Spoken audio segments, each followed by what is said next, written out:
notre présidente a fait une carte de vœux qui résume assez bien ce qu'on vit depuis 2 ans. Et sincérité, courage, avenir. Un peu curieux comme carte de vœux, mais ça résume un peu ce qu'on vit au quotidien. On a vécu 2 exercices budgétaires un peu rudes.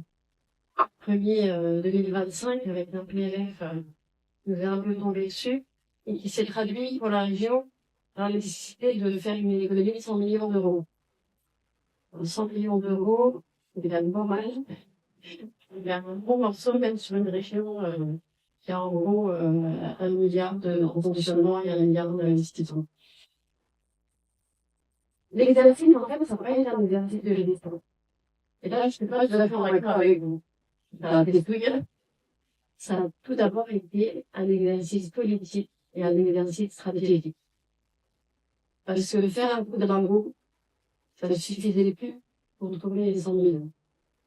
Donc effectivement, on s'est appuyé sur nos études de notre gestion, de notre financier, mais on s'est surtout appuyé sur des équipes pour lister tout ce qu'on faisait. Tous les dispositifs qui étaient subventionnés, tous les dispositifs qui étaient subventionnés, et pour aider nos élus à faire des choix. À faire des choix, et c'est de la notion de courage, c'est que dans ce type de situation, il faut faire des choix, il faut faire des choix politiques. Donc la première année, on a laissé tous nos dispositifs de subvention, on a fait appliquer, la présidente nous a donné, les élus nous ont donné leur priorité. Et ça a été traduit en un message politique à la PLR, on se recentre sur nos compétences obligatoires. Et on touche pas aux investissements. Pourquoi? Parce que les investissements, quel avenir? Et avec ça, en fait, on a construit le fil de notre exercice budgétaire, et ça nous a aussi permis de remarquer les équipes. Parce que quand on arrête des dispositifs, quand on arrête, ça nous donne un petit peu, on a fait une, je sais pas si vous avez vu la presse, mais voilà. Mais elle se régale. Quand on arrête des dispositifs, on supprime des activités pour les services. Donc quand on supprime des activités, on supprime des postes. Donc là, il y avait un fort risque de crise sociale. On a eu dans le revue des manifestations, donc le budget 2025 a été voté à l'unanimité, enfin par la majorité, mais avec des manifestants dans la rue, on était assis sur les toits parce qu'on avait tous les zadistes devant l'avion. Et on a eu un mouvement de grève. Sauf que le mouvement de grève, il y a eu 7 grèves. Donc on s'est dit finalement, on a pas mal travaillé parce qu'on a travaillé sur le sens. Et en fait, concrètement, dans les services, ce qu'on leur a demandé, on leur a demandé de retravailler à partir de la stratégie tous leurs projets de direction. Et à partir des projets de direction, d'aller identifier les postes dont on avait plus besoin.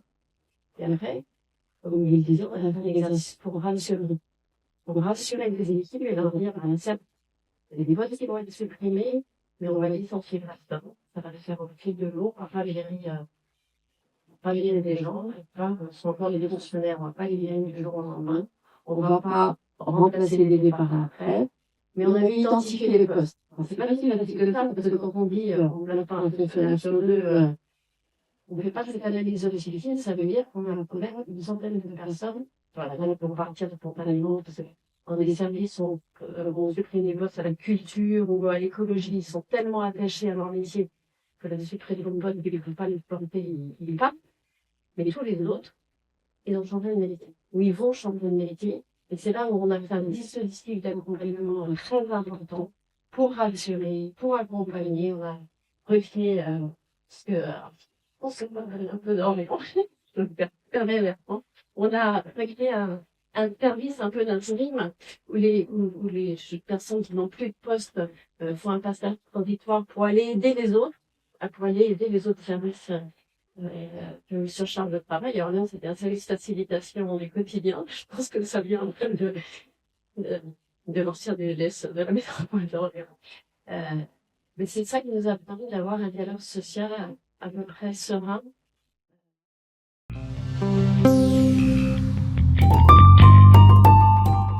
2025 et 2026.